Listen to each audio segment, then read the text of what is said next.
So DJ Jazzy Jeff and the Fresh Prince called and wondered how and why you stole his wardrobe. I'm just saying, I love that you're repping 1993 with no irony whatsoever. When am I not repping 1993? For those of you on YouTube, you can see what you want to see.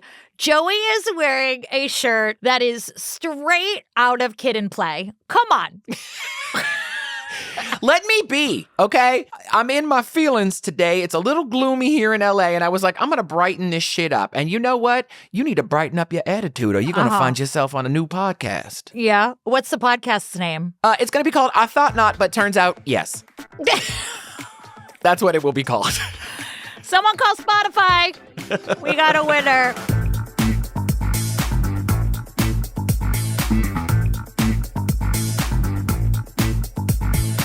Hello, Joseph.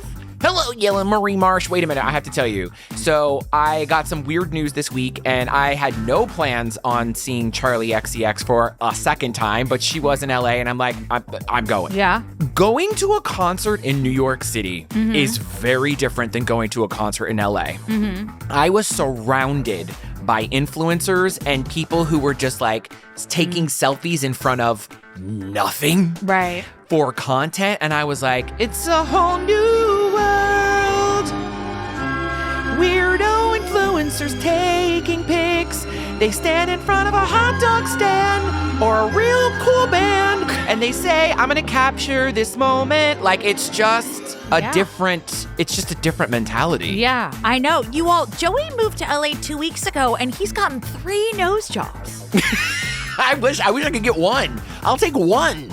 Welcome, everyone, to I Think Not, the podcast where Joey lives 30 years ago, and we also recap your favorite true crime TV shows. My name is Ellen Marsh, and across from me is my more handsome partner, and that is Joey Taranto. How you doing, Yellen Marsh? I am good. It's getting cold here. I don't like it. I don't like it one bit. Yep. What are you going to be for Halloween?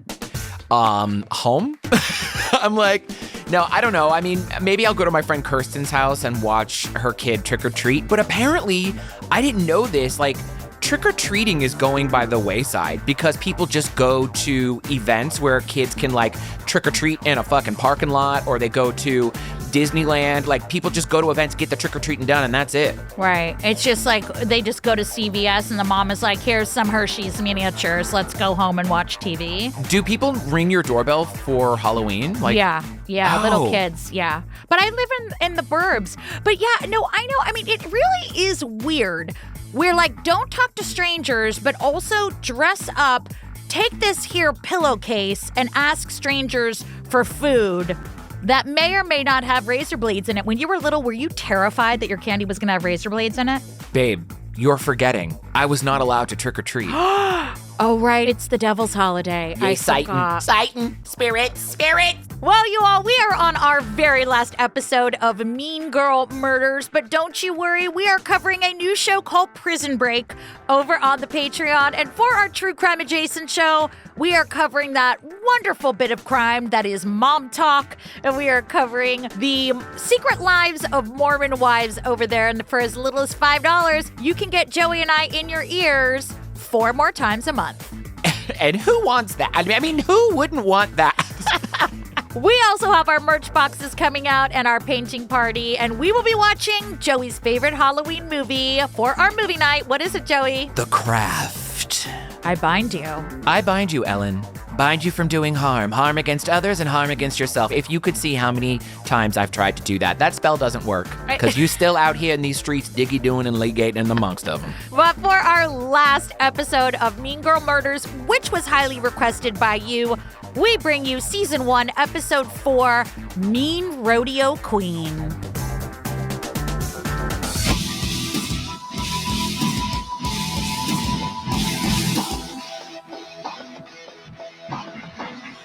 So at the beginning of each episode, there is an on-screen quote on the screen. Have you seen it? Yes, I didn't read. They begin this episode with one of my favorite viral TikTok sounds. Did you notice? No, I don't remember. Oh, play it for him, Rick. Don't fuck with me, fellas! This ain't my first time at the rodeo. Which, of course, is from Mommy Dearest. Do we have to put that on the movie list? I think it might be very triggering for people, including Faye Dunaway. Yeah, good call, good call. All right. Well, we are back in Texas, y'all, and we are dealing with the mean pageant girls of the rodeo world. Now, I don't know if you know this, but there are actual beauty queens who compete for titles in rodeos, and they have a theme song. Would you like to hear it? Always. Texas. Cowgirl. Look out for me. 'Cause this horse here twirls. I'm a rodeo girl. See my stirrup shine. I'm gonna hop on a pony like I'm genuine. I got some really big hair and my makeup's done, but I'll rip out your throat if you fucks with me, hun. See, in Texas we don't play when it comes to rodeos. You get in my way, this horse will trample you hoes. I'm a beauty queen riding top a big stallion, but with a smile on my face, I'll destroy you, hun, bitch. I want the title. Swear on the Bible. Try to take what's mine. You'll be food for the swine, bitch. Welcome to Texas. And that's my theme song for the rodeo girls. And that's Cats. I had no idea rodeo queens were a thing, or maybe if I did, I don't think I knew what it was. But the first person we see in the trailer is a woman with a big ol' cowgirl hat. Do we call them cowgirl hats? Cowgirl hat? I have no idea. I think they're both appropriate. I don't know, but she is a rodeo queen. And did you see what she was wearing besides the cowboy hat? No. Well, now you're making me remember. Don't make me remember. I know. I'm sorry. You're right. I'm wrong. She was wearing a fringe jacket. Do you know who is the most famous person to ever don a fringe jacket? Is it Patsy Cline? No, Cindy Mancini. Who the fuck is Cindy Mancini? Did you not see Can't Buy Me Love when Patrick Dempsey buys Cindy Mancini the suede outfit that she borrowed from her mother? You never saw Can't Buy Me Love? Everyone listening wanted to be Cindy Mancini. Raise your hand if you wanted to be Cindy Mancini and that fringe jacket. And raise your hand if you wanted to be Atreyu from The Neverending Story, so it resulted you being an adult with long hair for 12 years. Okay, well, it's the only way I can describe it. But we learned that the woman who was wearing the Cindy Mancini jacket is actually a former rodeo queen, and her name is Courtney Hopper. And she tells us this little piece of information. Texans love rodeo. We breathe rodeo. We eat rodeo dirt and dust. We love the sport of rodeo. I didn't know anything about. Did you know rodeo queens were a thing? Not really. I mean, I knew rodeos were a thing. I've always been fascinated by the stampede that happens in Calgary in Canada. In Canada? Yeah, in Calgary. You know who's from Calgary? Katie Lang. It happens in Calgary? I feel like it happens in Pamplona. I don't know. Let's Google it. Okay. But that's a stampede. Is a stampede and a rodeo the same thing? No. Is there a bull run in Calgary? Wait, bull run? Yeah. Isn't a bull run where you're running for your life with a bull's about to impede you for your life? It says there's a bull run at the Calgary Stampede called Running with Bulls. Yeah, I don't know. I think, but you know what? We've gotten all our wires crossed here. To answer your question, rodeos were not a thing in New Orleans. Car shows were, boat shows were, but not a rodeo. You could have a boat show through there. Oh, Christ. But in Texas, rodeos are huge. I've never been to one. Have you? No, I would love to go because I think it's fascinating. The rope thing, when I was in Will Rogers Follies, we had to learn rope tricks, and those are hard. But basically, it's rodeo and being a beauty queen. We're talking rhinestone, earrings, hair, the flipper teeth, hairspray, all of that stuff. And you're riding a fucking horse. I think it's amazing. I don't know why we don't talk about it more. I mean, it is amazing. It also sounds like a lot of fucking work for a title. So you're telling me you have to look like a beauty queen, carry yourself like a beauty queen while you're riding a fucking horse? Women have to do everything. I was just going to say, it's just another way in which women have to be perfect, right? Exactly. I mean, and so the rodeo queen pageants are known for a lot of things, right? Being a little bit cutthroat is one of the components. And these women do not come to play. There is jealousy, there is sabotage, there is rhinestones. And that brings us to our subject today, Cammie Frasier. And her sister Jamie Frasier is here, not to be confused with the male character from Outlander. Have you ever seen that show? I'll just give you the premise. It's about a woman in 1940s England who travels to somewhere in Scotland, and she ends up back in time during like a war, and she falls in love with this man, and she goes back and forth between the, present day 1940s and like 17 something. The show is crazy because the guy who plays Jamie Frasier is so hot, but there is so much rape on this show that I couldn't watch it anymore. Yeah, there's so many TV shows. Anyway, Jamie Frasier is here and says, she was beautiful, talented, and skilled, but she could also be ruthless. We see this picture of Cammie Frasier. You know when you see pictures and you truly don't know if the person is 12 or 36? Yeah, it's called glamour shots. Yeah, I'm being so for real. They showed this picture and I was like, is she a teenager? Is she a child? I don't know if I should praise her or feel weird about it. But because, they're so over-glammed, you just don't know the age. But Chris Goodson is here, and he's a roper. Yep. And out of context, I would have thought that he was the, Chrissy, Jack, and Janet's landlord. Nope, different roper. He ropes things. Come and knock on our door. We've been waiting for you. We've been waiting for you. Do you know I watched that whole show? And not until I was an adult did I realize the reason Jack pretended to be gay was so that they could all live together. I had no idea that was the joke. John Ritter was so funny. It's not even, he is insanely talented. He was so talented. May he rest. Anyway, so the roper does a lot of rope tricks. Now, when they call her ruthless, Joey, I really want to know if she was actually ruthless or just competitive, because I feel like healthy competition is great. Or was she ruthless, like she was breaking women's zippers off their dresses, or was she just trying really hard? Well, I'll let all of you be the judge of that by the end of this episode. Fair call. So Cammie grew up in the small town of Dalhart, Texas, to a family of ranchers. She also had 4 siblings, which means 5 in total.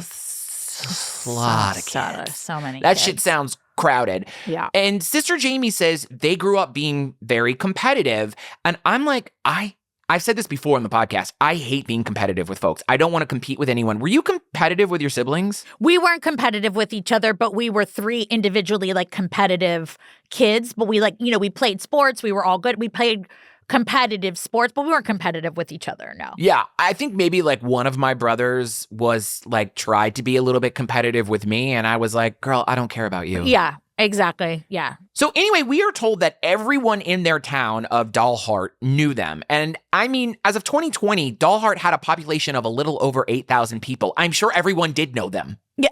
It's not hard to do in Dalhart. No. Now, the parents, Papa Joel and Mama Donna, were really active in their kids' lives, and Cammie was a little ham. She loved being in front of an audience. She was really charismatic. And, when you're 2 wallflowers like us, I'm like, what is that like, But Mama Donna saw something in Cammie and started putting her in beauty pageants. Little Miss, I don't know, what are those things called? Little Miss, I don't know. What are they? Little Miss talks too much, so put her in a fancy dress and some patent leather heels. What's that show called? Did you know that I actually produced a competition for kids? It's called Little Miss Get the Out of Here!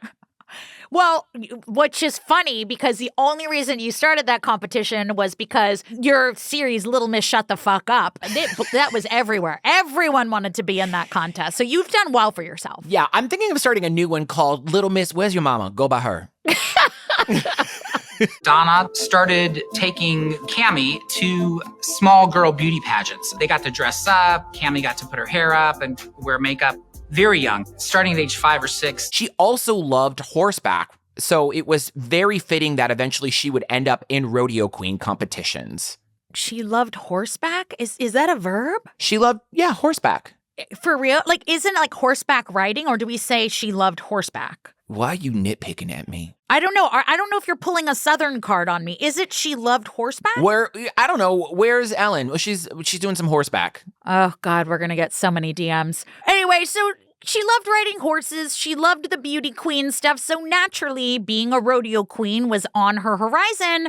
And she started doing that at about 12 years old. And Papa Joel loved this. Cammie was most certainly a daddy's little girl. He'd go everywhere with her, cheer her on. So it's 1993. Cammie is 14. And they had what we lovingly call a whoopsie baby because, whoops, 14 years later, here comes another one.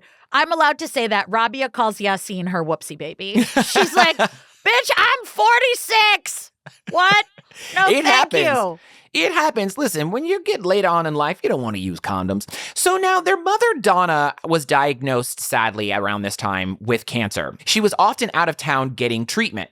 So Cammie really stepped up and was not just a big sister to Jamie, but almost like a second mother. You know, she was getting her ready for school, picked her up from school. You know, she was doing a lot between that and her own schooling and competitions. And her dad worked a lot. So Cammie was there to pick up the slack. Yeah, she was more than just like a big sister. She was just, you know, one of those teenagers. I find when there's a big age gap like that often happens. Yeah, for where sure. some of the other siblings, you know, help out. So it's 1996. Cammie is a junior, and she won the XIT Rodeo, which you know what that means. What? I thought you would know what that means. In my mind, when I hear XIT radio, see, exactly. I think of XM radio. That's what I think of. Yeah, I don't know. It was a big rodeo competition. It was one of the big ones. And what's really cool is that Cammie won it, and little Jamie won the kid version of the same rodeo. So they had like 2 rodeo queens in the house, and they loved that. Yeah, I mean, over the next few years, Cammie was racking up the title. She was busier than a mosquito at a nudist colony. And that stuff is expensive. Have you priced rhinestones these days? No, but you know what's funny is I recently met a guy who does ballroom dance. He's so lovely. Yeah. His name is Brody. If you're listening, Brody, hi. But he was telling me about the amount of money that the women spend because they get Swarovski. I can't say it. Swarovski? Yep, thank you. Swarovski crystals, and that shit racks up. And those dresses are so expensive. They're so beautiful. And their hair and their shoes and their tanning. That is a whole other world. Ballroom dancing world is fascinating. Yep. Cammie keeps winning and keeps moving up, so she's got more attention. She's got more success. It feels good. To get up there and to be winning, she was perfection. Cammie gets a reputation. She is known for being the one to beat. And now she's going for her crown jewel. And that is to be the winner of the Miss Rodeo Texas competition. Now, she gets there and she doesn't win. She gets first runner-up. Okay, question, real life. Yep. Is that second or third place? Second. But it's first runner-up. Wouldn't second place be runner-up? Why are you first runner-up? It would be winner, runner-up. You know, Ellen, I wish I cared. I don't know. They said first runner-up. I was like, is that third? Okay, hold on. This is what the Google machine is for. What are you? I don't know. I just wrote, is that second or third place? If I first runner-up, is that because there was runner-up and then there was first runner-up? That doesn't make sense. I'm not being crazy. Okay, first runner-up is second place. Okay. So that's first loser. Okay, she didn't win. First loser. First runner-up is first loser. Well, y'all, she was devastated. Yeah. And the problem is that she can't compete again because she's 24 and about to hit the age limit for Miss Rodeo Texas. And then some woman shows up to add salt to the wound to say this. Once you age out, you're kind of a has-been. Ma'am, who shit on your rodeo? Who hurt you? Who gave you a mic? And then this other queen says this. Boom, that cutoff is there. There are no Mrs. Rodeo of anybody. There's no Grandma Rodeo of anybody. You're the rodeo queen, and that's it. Girl, who pissed in your poppers? Not a grandma rodeo. She's like, I'm 24 and a quarter. You got to go to the grandma rodeo. This is why women are so fucked up and we have a crazy beauty standard to live up to because you're a grandma at 24. It's really a weird choice of words, but whatever. I don't know what the hell's going on here. But here's what I know. Cammie's little sister, Jamie, is 14 younger. And that's Cass. Than her. Yeah. I love it. Is 14 years younger than her. So at 10 years old, she's just starting out. She's kicking ass at these pageants, and that was a very bitter pill for Cami to swallow because her competitive nature, it did not just stop for like fellow competitors. She brought that shit back home with her. I hate that. Yeah. That's gross. You know, she really wasn't there for Jamie. She didn't support Jamie. You know, we learned this in Broadway. Dimming someone else's light doesn't make your light shine brighter. No. It's very silly. Competitiveness is such wasted energy. And to not be there to support your little sister, and I mean, they didn't say this on the episode, but I'm sure Jamie just looked up to Cami and wanted to be exactly like her. And Jamie was following in her footsteps, and there's her big old, stupid, jealous older sister. And Jamie's like, okay, I guess I'll do this by myself. Thanks, sis. Competition within family? I don't get it. Yeah, it's not for me. And I get it. I get it happens, but like when it starts to really put a wedge between you and your siblings because you can't manage your own jealousy, call your therapist. Yeah. And the other thing is like, Cami, okay, I know that this is a big upset for you. Like losing this one, this was the one you wanted.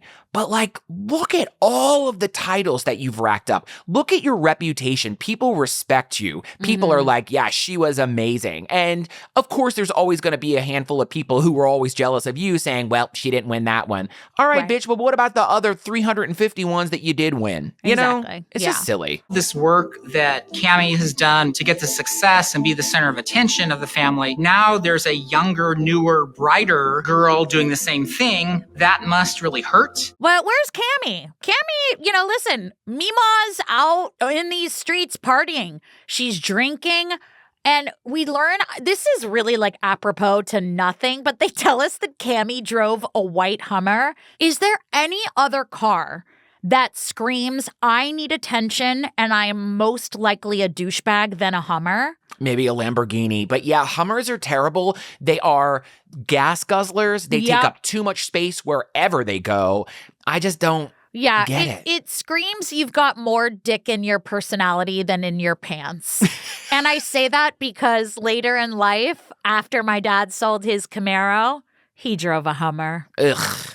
It's just so attention-seeking. Yeah, the only kind of Hummers I like are the ones I get in the back room at a rave. Okay. Yeah, walk into that one. So, and Cami was always seeking attention in weird places. Yeah. So the Hummer tracks. Well, yeehaw, deep in the heart of Texas, wham bam, Cami gets pregnant, and she had her son, Tommy. But she doesn't tell anyone who the father is. And then they just go on. They just breeze on. I was like, is any more information? Nope. Yeah, and that's the thing. You know, Cami was a mom now, but she's like, I really miss partying. I want to go back to getting the body shots. So bye, everyone. And here's what you should know. Cami's dad, Joel, he hated this. He did not like her lifestyle. He did not like her partying. But put a pin in all that because in 2011, Cami marries a guy she used to date in college, 33-year-old Corey Tidrow. And given the music they play when we hear his name, I don't think he's a good guy, but maybe it's just the music. Let's try it with your name.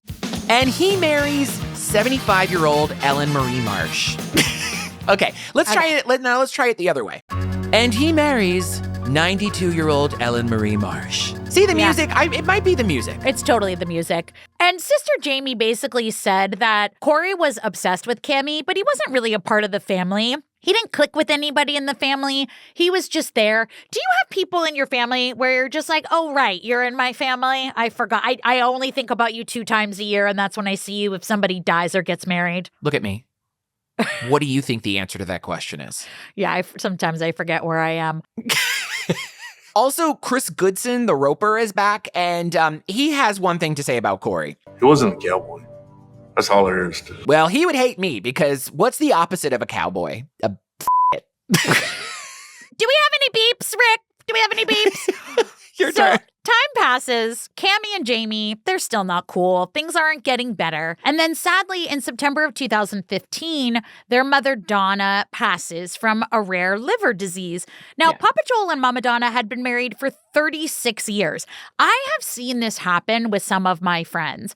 There are men that are of a certain age, it's definitely generational, that when they lose their wives, they really don't know what to do. When one of my best friends, her husband's mom died, her father-in-law was remarried in like 4 months. And it wasn't for love. It was because he did not know how to boil water. He didn't know how to pay an online bill. There is a demographic of men that truly are lost without their matriarch. And I'm not being insulting right now. This is actually a real thing. I've seen it happen in my own family. Right? I mean, it's just like they're lost. They don't know what to do because their lives, that sort of like a little bit younger than a boomer generation, they didn't have to like do anything. So when Mama Donna died, Joel kind of really hit the ground running with the ladies. And also, Cammie was feeling a little bit some kind of way about Joel because she felt in her heart that he sort of gave up on Mama Donna because he put her in hospice. And she was just like, you put her in there. She got sicker faster. I doubt that is the case as we continue to learn about Papa Joel. He didn't seem like that kind of a guy. He didn't seem like a man who was eager for his wife to pass. But I mean, also, you have to be admitted into hospice. You have to meet certain requirements, if I'm not wrong. Correct me if I'm wrong, somebody. But hospice exists so that folks who are getting ready to pass can do so comfortably. Yeah. Did you want your mother to be uncomfortable somewhere else? That doesn't make any fucking sense. Yeah, hospice workers are they are so wonderful. They're part sort of death doula, they're part nurse, they're part caretaker friend. They're incredible women. I follow some hospice nurses on TikTok and they're amazing. I tried to check myself into hospice and they were like, "What's your problem?" I was like, "I'm exhausted and everyone seems lovely here." Turns out that wasn't allowed. They turned me away. So it's like me when I showed up to go get my pap smear. They just were so confused. Yeah, they were like, "Sir, we understand you're trying to understand the female experience. You're taking it a step too far." You're like, "Okay, subscribe to the podcast. Bye." It was weird. Cammie, Corey, and Tommy move into the family home. And newly graduated from college, Jamie comes back to Dial Heart. I felt like I needed to stay to kind of help take care of my dad. Well, once Papa Joel was on the scene, listen, honey, those 60-year-olds, it was like moths to a flame. His dance card was filled. All these old women were like, "Come and rope my..." Okay, I was trying to think of a euphemism. But you know who didn't like it was Cammie. And I do kind of get that. You've never been divorced, but I remember when I was young feeling some kind of way when my parents started dating. It just felt like a betrayal, even though it wasn't at all. But I was like, girl, you're a grown-ass adult. You have a husband and a kid. Let your fucking father live. Well, I mean, I don't know if you know this, but my dad has died. And, I'm so sorry for your loss. When did he pass? My mother, that was a moment I had. I was like, oh God, my mom could start dating again. My brothers and I talked about it too. I was like, you should just go out and see. And she was like, it's very Italian. It's very Italian. Once your husband dies, that was it. That was the only man put on the earth for you. My grandmother and my aunt were the same. In Cammie's defense, Jamie was also grossed out by it. Like, neither of them liked their father cavorting with women, and things got very tense very quickly. And I would say that Cammie's reasons for being weirded out by it were different from Jamie's, because Cammie was like, yeah, I don't want some woman coming into the picture and cutting into my piece of the inheritance.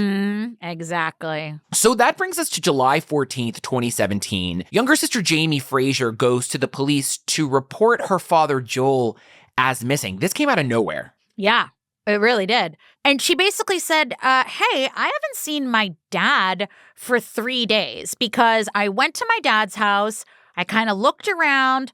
My dad's car was there, but he wasn't there. And I went the very next day, and it didn't really look like anything had been touched. Everything was exactly where it was the day before. So he hadn't been home. So where the hell is my dad?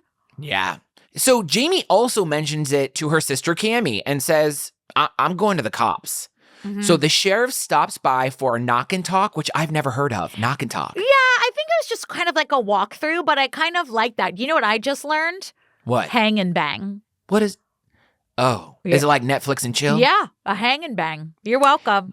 New Grindr username unlocked. We are cool kids who know the cool Riz lingo. And if you want to know how to, that ate. So. Look at me. Yeah. Stop it right now. Okay, you're right. That's embarrassing.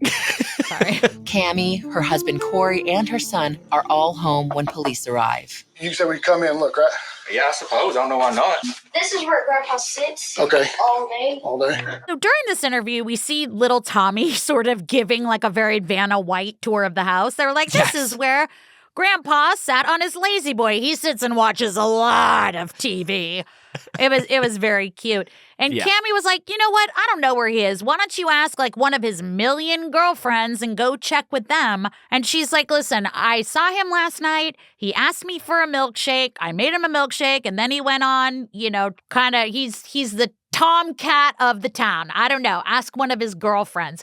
And she didn't seem rude. She was framing it as a joke, but you know those jokes that are cutting and you're just like, there's something there. Yeah, I mean, and she did express concern for her father, but the cops leave and the family starts canvassing the neighborhood, asking folks if they'd seen their dad. They went downtown, they went to like hotels that he'd gone to. They asked everyone if they knew anything. And in a town of 8,000 people, shit gets around very fast. Mm-hmm. And they felt that it was important to also search the property and the surrounding areas to see if perhaps he might have fallen or gotten trapped somewhere, which is very possible. So now the local Dollheart police are quickly realizing they're slightly in over their heads. Yeah. So you know who they reached out to? Who? The Texas Rangers, who are my favorite branch of law enforcement. Do you remember why? No. They have the cutest hats. They all wear those cute hats. They're like totally cowboy chic. They're just cowboy hats. Name another law enforcement agency that has cute cowboy hats. Yeah, they're chic. They're giving... What's Canada's? Well, theirs aren't cowboy hats. Those are a little more flat. Quit bringing up Canada. Why do you have such a hard-on for Canada today? Joey's sending you all some kind of signal. Kiki, what have you done to Joey? Anyway, so they come up in their cute hats. Scott Swick is here, and we know he's a Texas Ranger because, ding, cowboy hat. Yep. There is something about this man. It's so handsome, but I wouldn't want to fuck with him. He scares me a little bit. It's the hat. So they jump right in, and they start interviewing and questioning people, and we hear Cammie's interview with the Texas Ranger. Now, Cammie definitely loved her dad. Yeah. They were close, but Cammie paints a really clear picture of Joel, specifically about his drinking. When was the last time you saw Joel? Tuesday or Wednesday. Did you speak? Yeah, we spoke. Was he intoxicated? Yes. So they're asking a lot of really basic questions, and then the Texas Rangers get into the nitty-gritty. He gets fed up with his daughters sometimes because they're a little bit pain in the ass. So he would just go to the girlfriend's house or he'd go hang out somewhere for a while. I want him to come back because this is crazy. So now the Texas Rangers are like, okay, cool. We definitely have to start talking to some of the women that Papa Joel has been cavorting with. Yeah, and one of them, she does not mince words. She's not here to placate you. Her name is Gail Maines, and Gail wasn't really dating Joel, but they like to drink together. Mm-hmm. And she says, look, we've been good friends for 13 years, and when I found out Joel was missing, I went to his house to hopefully chat with him. Well, the only person who was home was Cammie, and she said, he's not here, he's probably on a bender or at a lady's house. But then Gail says this. Cammie's been a bitch, I'm sorry. She fights with me constantly. Oh, shit. Okay. Gail's like, I got all the tea. And I've had a couple drinks. So what you want to know? So now it's July 17th, 2017. And Joel Frasier has been missing for 6 days. And the Texas Rangers, they need to clear some things up with us. So the missing person group had made a poster, a missing person poster, if you will. You will. You may. You can. It's what it's called. Good job. Yep, thank you. We've seen a true crime show before. And that's why we're here. Yay! So the family had posted Joel's information online, the flyer with a number to call, and youngest daughter Jamie gets a text from a private Pennsylvania number saying, we know where your dad is. It goes on to say, we have your dad, pay us, and we will return him. I think we all know where this is going. Mm-hmm. Jamie immediately goes to the sheriff's office, and I'm not going to waste your time. The texts were coming from Europe, and they were trying to extort Jamie for money. People are disgusting. The cruelest thing you can do to a family that is grieving, because you are grieving in a way, and they're terrified. You know, of course, Jamie took it seriously, and it's just really fucking cruel. Some people are so heartless. And desperate, because they know people are desperate. What is $1,000 for a bit of information? It's quite repulsive, and it's nothing that we haven't seen before. and just, go fucking choke on a bag of dicks. That's disgusting. But we know it Literally. happens, and it's disgusting to even know that it happens. Yeah, well, at this point, police have no leads, so they start expanding their interviews. They're trying to retrace Joel's last steps, and that's when they speak to a man named Samuel Cifuentes, who Joel knew from his work with the XIT radio. See what I did? It's Rodeo, and I read radio. Oh, you're so cute, though. You are very adorable. The XIT Rodeo and the Reunion Club, which they never tell us what that is. Nobody tells us. What is this club for? Just reunions. We like to reunite people, people with their long-lost pets, people from high school that used to call you a faggot to your face. Yeah. It's a reunion club. Oh, yeah. Hubbub Reunion Club. Hubbub Reunion Club. Hub. This was on the 11th, the day before Joel went missing. And Sam said he was on his way to the roping arena in Dalhart, and he passed Joel Frasier on the 2-lane going the opposite way. So then Sam gets to the roping lane, and he sees Joel's grandson, Tommy. Cammie's son, birthed by the father that she doesn't want to talk about, and they don't want to talk about it anymore. Yep. And so the Texas Ranger tells us that Tommy is working the chutes, being a little boy. Again, why do people say things on these shows like we know what working the chutes is? Now I have to stop the TV show, go to Google, and Google it. Do you know what a chute is, my love? No. I'm going to guess. Can I guess? Yeah. I'm going to guess that the chute is the area where they hold the horse or the bull before they release it. Did you look that up? I didn't. That's right. Am I right? Yeah. No, that's totally right. But they say it, and they're going to explain to us what a missing persons poster is.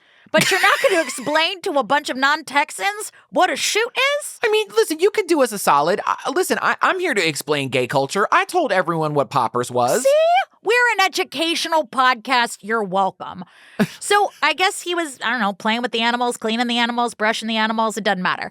But Sam goes up to Tommy and he's like, hey, what are you doing here? Where'd you come from? And he's like, I don't know. My grandfather Joel dropped me off. And so Sam was like, I think Joel was drunk. Why would he drop his grandson off here, not really know how he was going to get home or whatever? Yeah. And so Sam was like, I guess I'll drive Tommy home. How else is he going to get home, right? Yeah. And Tommy wanted to stay at the rodeo. So Sam was like, no problem, I'll bring you. And Cammie at some point did show. She showed up at the rodeo and she was livid, but she let Tommy stay, with the caveat that Sam would give Tommy a ride. So later that evening, when he drops Tommy off, he clocks that Joel isn't there. Mm-hmm. So that bit of information was concerning to the police. And that's when investigators decide to really start interrogating Joel's neighbors. And that's when they meet a neighbor by the name of Benjamin Buck. Now, the Buck family owns a meat processing plant that is right across from the Frasier Ranch. And Ben lives right behind the meat processing plant. I can't even imagine the smell. I know. I was thinking that too. You probably get used to it. Ugh. But when you drive, there was this part, I dated someone, he lived in Sonoma, and there was this one stretch that was just all cows, and you just waited for it to waft in your face. Didn't matter if your windows were up or down, you were going to get cow in your nostrils. No, thank you. Now, Benjamin Buck doesn't really have much information, but he does say this. I remember when Cammie and her sister got into an argument one day. They're like, well, you're just mad because Dad said he wasn't your real dad. Is that true? Yeah. Which one is he not the father of? Amy. Holy shit, this has turned into an episode of Maury Povich. Oh my stars. Now, this is all rumor, okay? Because this is straight from the man who lives behind the meat processing plant. This is a conversation he said he overheard. So we take this with a grain of salt, right? Well, it turns out that this information came to light because after Mama Donna passed, there was a fight about who owned what. That fight included Papa Joel, big sister Cammie and little sister Jamie. And it was in that moment that Jamie found out. Cammie had already known, and obviously Joel knew too. And that information was used as an insult to her. I'm assuming it came from Cammie. Now, Jamie is here to say, biological or not, he was my father. His name was on my birth certificate. He raised me. That was my dad. But Cammie was an absolute asshole about it and says, you're not a blood relative. You are legally not entitled to her shit. What a fucked up thing to say. Now remember, the sisters were already growing distant and there was weirdness, and Cammie was really digging her heels in. Could you imagine someone saying you're actually not his daughter? I mean, my brothers and I joke about that all the time. That one of us was adopted. We told Joe that he was like left on our porch, which Jesus. LOL, you can't tell the difference between me and Joe's baby pictures, but he still was adopted. But like actually saying like you are not a part of this family, that's awful. It is awful, and it is a window into the type of person that Cammie was and is. So here's what you need to remember. Cammie was the golden child for a very long time, and she was very spoiled. She got what she wanted when she wanted, and I'm talking material things, right? But then Jamie became the favorite, and in fact, Joel relied on Jamie, and Cammie was irrationally jealous. Listen, here's the thing. All of us have been guilty of feeling jealousy. There's nothing wrong with feeling jealous, but it's how you act on those feelings. And if you don't take time to understand them or process them, it will come out in weird ways. And some people don't give a shit. They don't care. And Cammie was one of those people. It was overwhelming for her. So now, months before Joel's disappearance in April of 2017, turns out Joel had met with his lawyer to reconfigure his will. And essentially the plan was to leave Jamie everything. And Jamie was like, please don't do that. Please do not do that.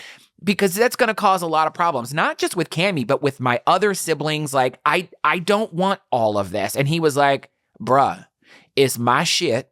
I will leave it to whomever I like. I mean, you can't really argue with that. When Cammie gets wind of her father's plan, she loses it. That made Cammie so mad to think that Joel was favoring a daughter that might not be biologically his. Cammie was madder than a gay man with lockjaw at Pride.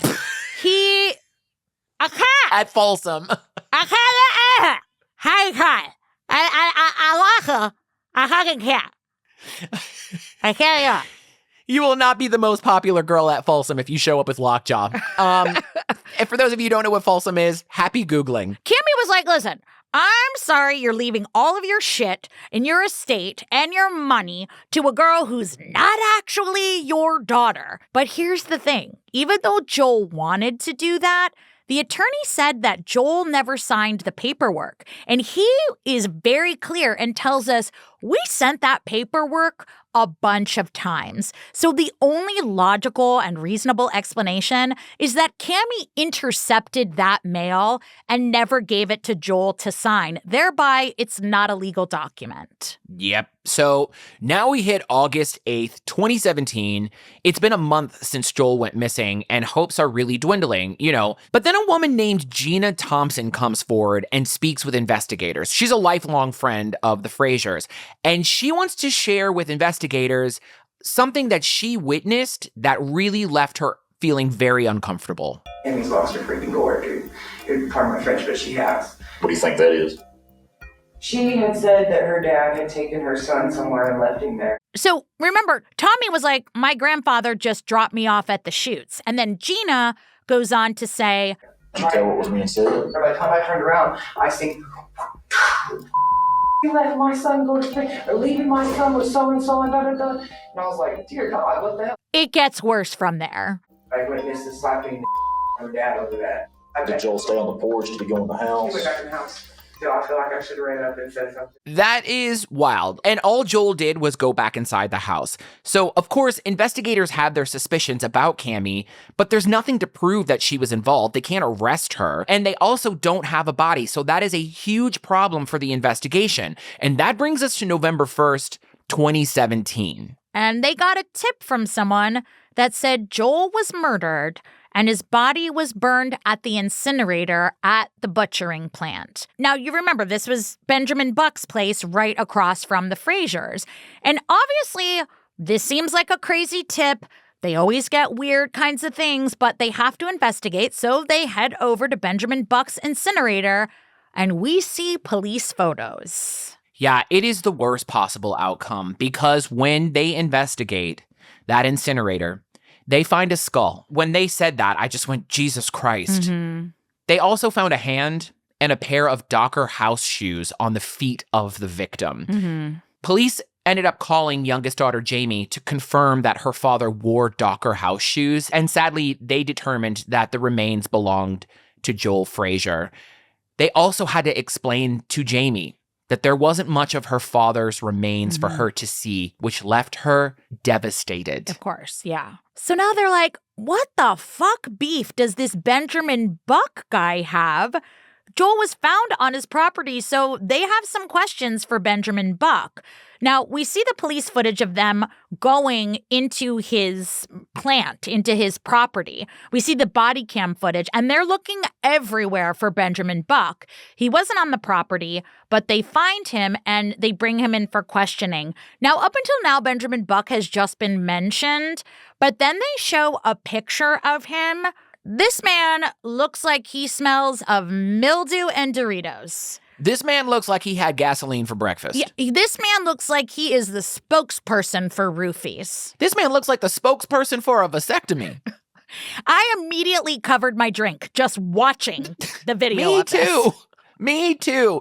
Yeah, and it's crazy because Texas Ranger Scott Swick says it was the longest interview I've ever conducted. And it took them a long time, but they got Benjamin to talk. Benjamin tells investigators that around 4 a.m. on July 12th, he gets a call from Cammie's husband, Corey. And Corey said, I need you to go get a sheet, some twine, and come to the house. And Benjamin just goes over there. In what world? Hey, buddy, how are you? Yeah, oh, is it 4? Okay, I'm sorry. I thought it was around 3:15. Say, do you have a wheelbarrow? Who does that at 4 o'clock in the morning? Just willy-nilly. No problem, neighbor. You want me to bring over a couple eggs, too, for your ambrosia salad?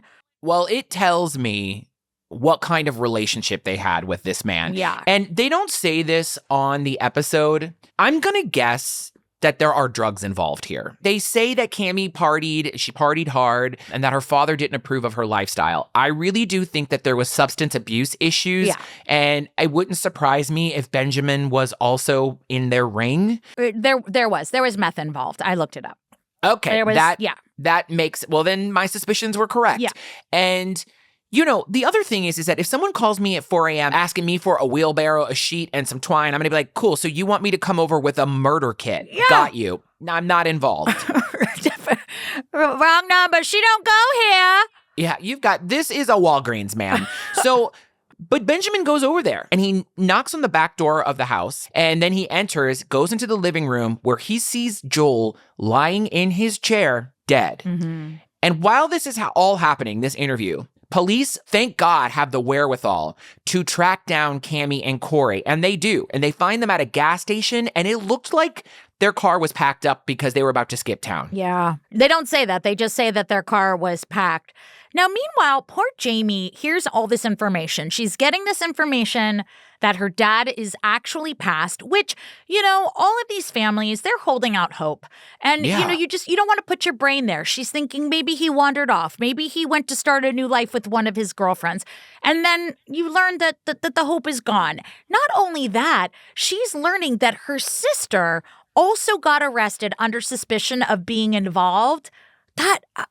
Poor fucking Sister Jamie. That's a lot for one person to process. Yeah. Well, they do arrest Corey and Cammie. They bring them in for questioning, but they separate them. So Benjamin Buck agreed to do a video walkthrough of Joel's residence and show us what he saw. And he's there in his neon jumpsuit with handcuffs, and he's pointing everything out, being real helpful. And he explains where everything was. He says he saw blood on the chair, blood on the ceiling. He said Corey and Cammie were doing their damnedest to clean up the blood. You know, he was like fabuloso everywhere. That stuff is a godsend. Jesus. And Then we cut to Cammie's interrogation, and she's not saying much. I think they were trying to play hardball with her. One of the investigators was like, I'm terminating this interview unless you want to talk. And she's like, I don't want to talk. I want a lawyer. And that is maybe the only smart thing that she has done. But that law enforcement guy, that sheriff, was meeting her where she was at. He was like, I will meet your attitude with just as much attitude. They were throwing piss and vinegar at each other back and forth. Yeah, they weren't going to get anything out of her, and I think that they realized that pretty quickly. So now we meet prosecutor Jeff Barr, who is prepping for the case. And neither Corey or Cammie has pled guilty. So given that, and the fact that they don't have a weapon, they don't have DNA or fingerprints, this man has a long road ahead of him. And also they know Cammie, despite wherever she is, whatever state she's in life, she is good at swaying people. So Jeff tries to get her husband, Corey, to turn on her. It's not happening. Yeah.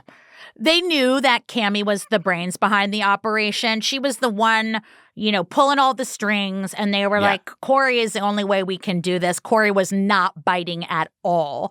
Yeah. So now they're going with the idea that this is all Cammie's doing. And so then they remembered when they came in the first time and she was saying how, my dad asked for a milkshake that night.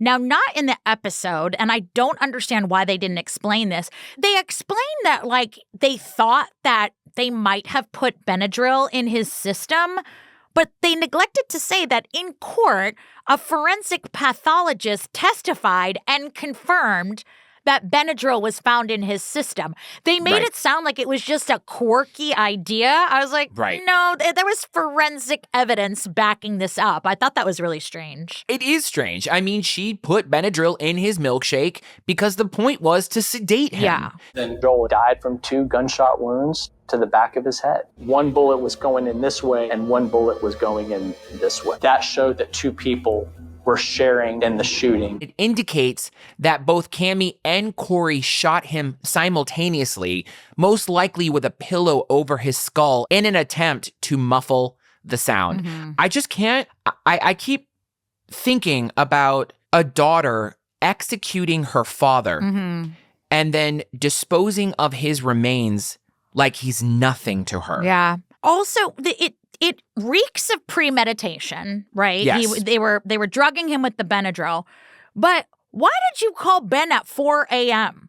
Did you not think through the second part of the plan? They were like, killed him, and they were like, well, now what? Maybe Ben's got a wheelbarrow. I don't know. I just feel like we haven't gotten the full story. It doesn't matter because Ben helped everyone out here. But you mean to tell me that they planned to murder this man in cold blood and they didn't have an exit strategy? No. I really do think that they were flying by the seat of their pants in terms of what happens after the murder. Right. Yeah, it was not thought out. What the prosecution believed was that Cammie murdered her father before he could sign that will, cutting her out of it. And that Cammie convinced her husband, Corey, to help. And the thing is that they know more than ever. Corey is willing to do anything for Cammie, including murder. All of these nefarious goings-on start to ripple through the town, and the rodeo queens get wind of it, and they're like, I don't know her. She did not go here. She is not a rodeo queen. We do not say her name around here. Yep, you don't speak for us. You don't represent us. Yeah, Courtney Hopper was Mariah Carey. She's like, I don't know her. Literally, she's like, consider us Mormons. You are excommunicated.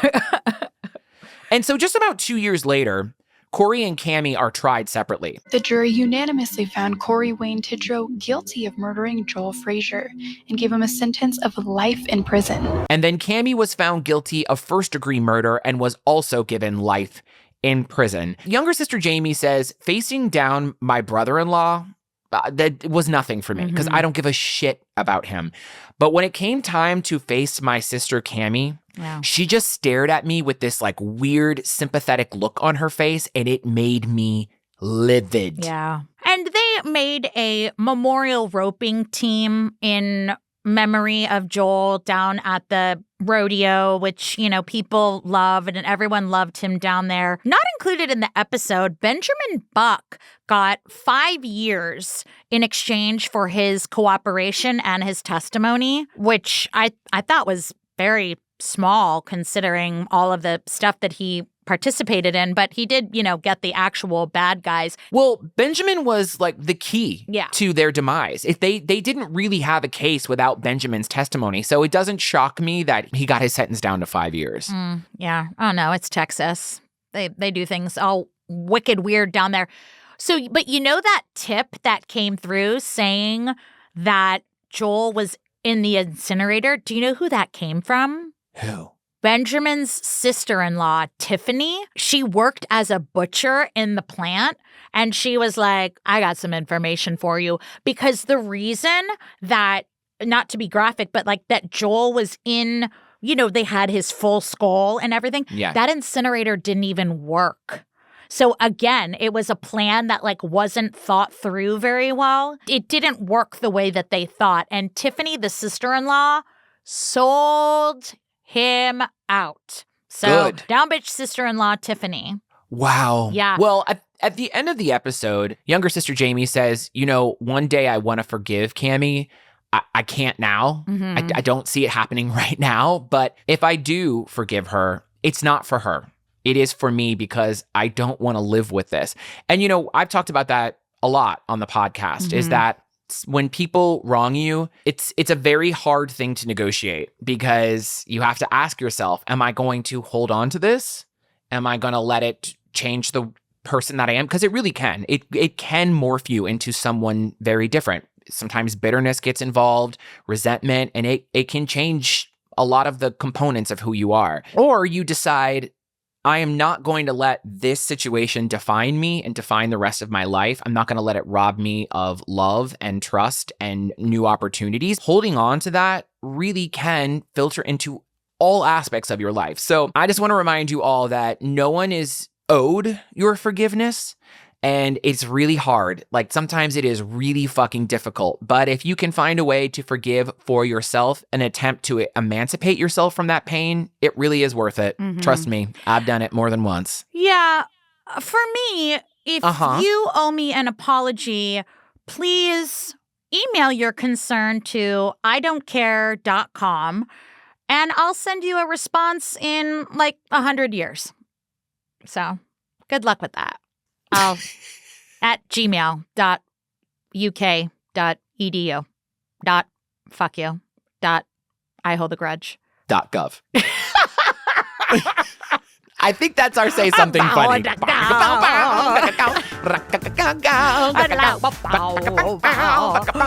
Thank you, down bitches. That wraps it up for Mean Girl Murders. These girls are mean. I do not want to run into a mean rodeo queen. No, I don't, y'all. I mean, this story is so sad. Poor Jamie. It does not surprise me that hard drugs Yeah. were involved. Yeah, there was a bunch of meth stuff that they didn't include. Also, there was a brother D that was very active in the trial and made a very heartfelt victim impact statement. There was a bit that was left out, but I mean, I don't know. I just felt so bad for Jamie. Thank you, everyone. That is the end of Mean Girl Murders. We are going to come to you next week with a whole new show. But until then, please follow us on social media at I Think Not Pod on TikTok and Instagram. What else can we have them do for us, Joey? Do your daddy a good old favor. Go over to YouTube. Find us at I Think Not Pod. Subscribe, like, comment if you want to be a good girl. And if you want to find more of us on Patreon, go to patreon.com/IThinkNot. You will find all kinds of bonus stuff. If you signed up today, you could feasibly hang with us till the end of the year. And that sounds not very fun, but you'll have stories. You'll have a lot of stories. We got Swamp Talk over there, our monthly talk show, as well as all of our bonus episodes, ad-free episodes, plus all of our community events, including our paint parties. You can watch us live on our Swamp Talk, all kinds of fun stuff to fit into any kind of budget.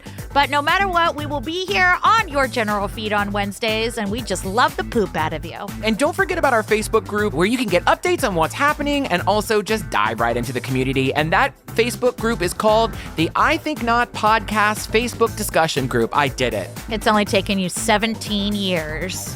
You're like that old lady in Titanic. It's been 84 years.